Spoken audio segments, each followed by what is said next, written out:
bersedekah, baca Quran, sembahyang malam, zikir, macam-macam perkara. Semua ni kesiapan fizikal dan spiritual kita panggil untuk menghadapi Ramadan. Bila mari Ramadan enggak puasa senang. Kerana Syaban ni Nabi kita banyak puasa.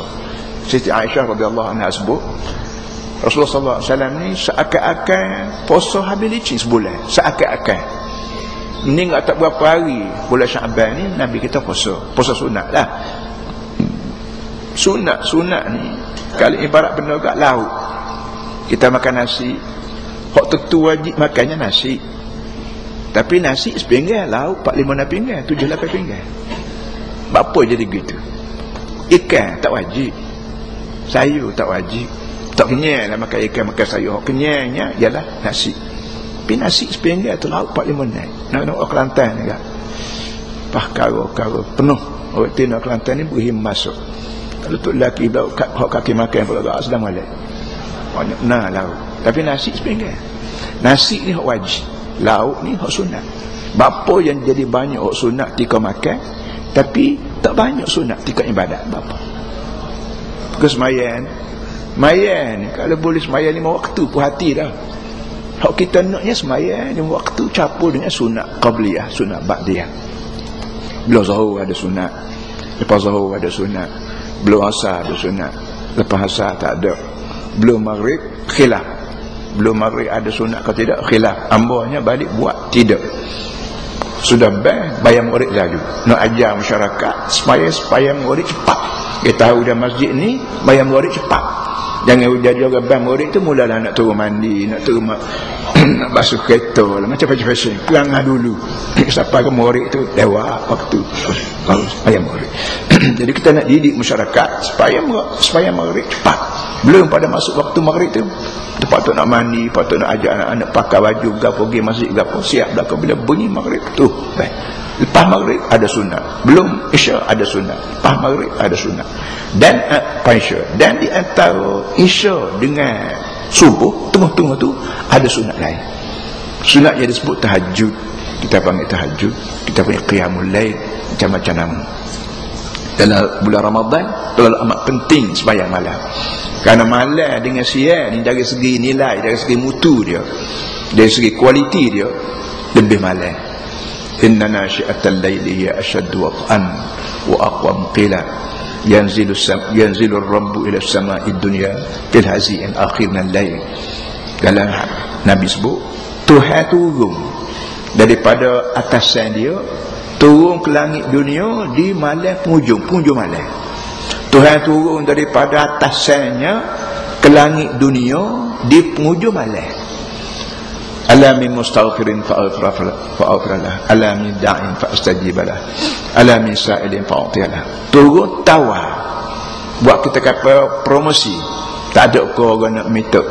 Tuhan kata tak ada kau orang nak minta. Tidur belakang kau ada seorang abang seorang dua baru nak minta. Aku nak beri. Alamin mustaghfirin fa'aghfirlah. Tak ada kau orang nak minta ampun dosa, aku nak ampun dosa. Alamin da'in fa'astajibalah. Tak ada kau orang nak berdoa, aku nak mustajab doa. Ini penghargaan apa namanya, titik yang sangat berharga di waktu hujung malam. Kalau kita bulan Ramadan enggak, waktu sahur lah. Waktu sahur tu waktu Tuhan turun, bukan saja Ramadan. Tiap-tiap malam sepanjang tahun Tuhan turun dari langit ke atasnya ke langit dunia.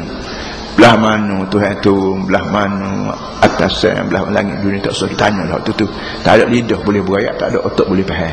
Cumanya Tuhan berayak, aku dekat nama, aku rapat denganmu dia penghujung malam. Jadi Ramadan ni mau tak mau kita sahur.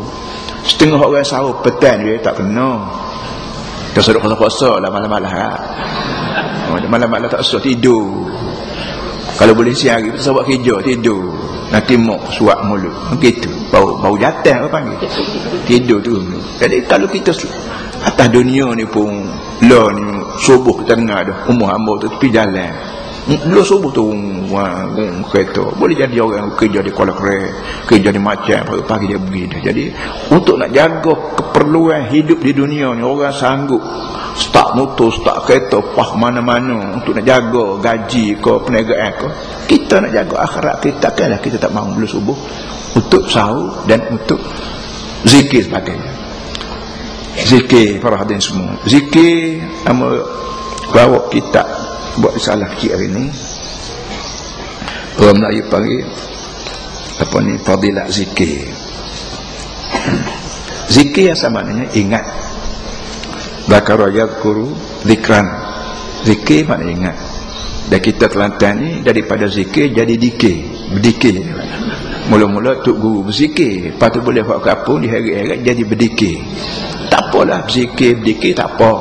Dan kita beki di Kelantan ni dikir, nak dikir barat, nak dikir timur tak apa. Asalkan benda kita cakap tu menolong kita ingat pada Allah. Orang meniaga ingat pada Allah, orang berumah tangga ingat pada Allah, orang peladan, orang petani, pegawai kerajaan, orang politik, melalui dikir kita tu biar ada perkataan-perkataan, lirik lagu ke berapa yang menyebabkan ayat perpahala. Orang ahli tasawuf kita di sini tidak banyak ahli tasawuf. Kalau di sebelah timur tengah, di India, di Pakistan, di Mesir, di negeri-negeri belah apa namanya, sebelah barat Afrika, Morocco sebagainya. Orang ni orang tasawuf berzikir. Dan berzikir dia ni sekali dengan tubuh badan, dengan kaki tangan, dengan tubuh badan tu, ambanya kadang-kadang tengok tu rasa gerung juga. Dia takut melarat. Kita tak biasa ni lah, tengok gerung biarlah. Hak negeri kita hak tak ada tu tetap berada lah. Rasa biar tak ada lah. Cuma kita ganti dengan hak benda malik, iaitu zikir. Kalau boleh baca Quran. Quran sendiri itu Allah Ta'ala sebut zikir. Depan ni sebuah risalah namanya Syarh Hikam As-Sufiyah, Syekh Muhammad Qurdi Al-Khalwati, Syekh Abdullah Asyarqawi.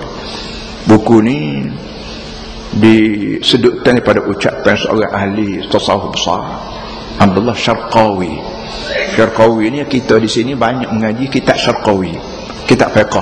Dia ni asalnya apa, Syekhul Azhar. Syekhul Azhar Syarqawi, dan akhirnya menjadi guru tasawuf yang masyhur. Dia tulis buah buku, kita baca sikit. Zikir ni kata dia, mula-mula zikir ni Quran sendiri tu zikir. Kerana Allah sebut dalam Quran, inna nahnu nazzalna dzikra, surah Al-Hijr ayat 9. Inna nahnu nazzalna dzikra, sesungguhnya kami menurunkan zikir. Quran sebuah tu zikir. Batu Quran ni banyak nama. Kalau nama banyak ni kerana fungsi dia banyak, tugas dia banyak. Anak kita sayang enggak apa ni, Aisyah pun kita beri nama, si comel kita panggil nama, si manis kita panggil nama, si macam-macam si kita bubuh ni kerana banyak fungsi anak kita ni. Tengok dia suka kita kata si apa, si manis. Tengok dia sihat, si apa lagi, si comel. Tengok dia ni pandai si berapa lagi, bubuh kita. Jadi bubuh nama banyak. Allah Ta'ala bubuh nama Quran dia ni Al-Quran, Al-Kitab, dan paginya Al-Zikr. Inna nahnu nazzalna dzikra. Kami 3 kali Nabi Tuhan ulang menurunkan zikir. Quran tulang ini zikir, mengingatkan banyak benda-benda hak manusia tak tahu jadi tahu kerana Quran ayat. Banyak benda hak manusia terlupa jadi teringat kerana Quran disebut. Jadi dari aspek ni Quran dipanggil az-zikr. Surah Al-Hijr ayat 9. So, yang keduanya Sad wal Qur'ani dzikri. Ayat surah Sad ayat 1. Sad wal Qur'ani dzikr. Demi Quran yang penuh tepu dengan zikir. Jadi kesimpulan yang nak sebutnya, bulan Ramadan ni bulan berzikir. Pak kita ni kalau sebut berzikir gak mengatik ramai-ramai. Atik ramai-ramai. Tu je. Terlalu sempit pengertian kita terhadap zikir. Sedangkan Quran sendiri itu berzikir. Jadi kalau boleh, dia kena boleh lah. Kita orang Melayu Kelantan ni Allah Ta'ala beri pada kita nikmatnya. Lama dah kita orang Kelantan ni reti baca Quran. Dan bila apa ni Allah rahmat Tengku Dwaman buat musabaqah Quran, apa orang yang mula-mula dapat hadiah satu tahu-tahu ialah Allah rahmat Haji Mat Pergau. Boleh Haji Mat Pergau bertahun-tahun berkali-kali. Nak boleh Haji Mat Pergau lagu tu bukan senang. Belum pada dia tu ada tu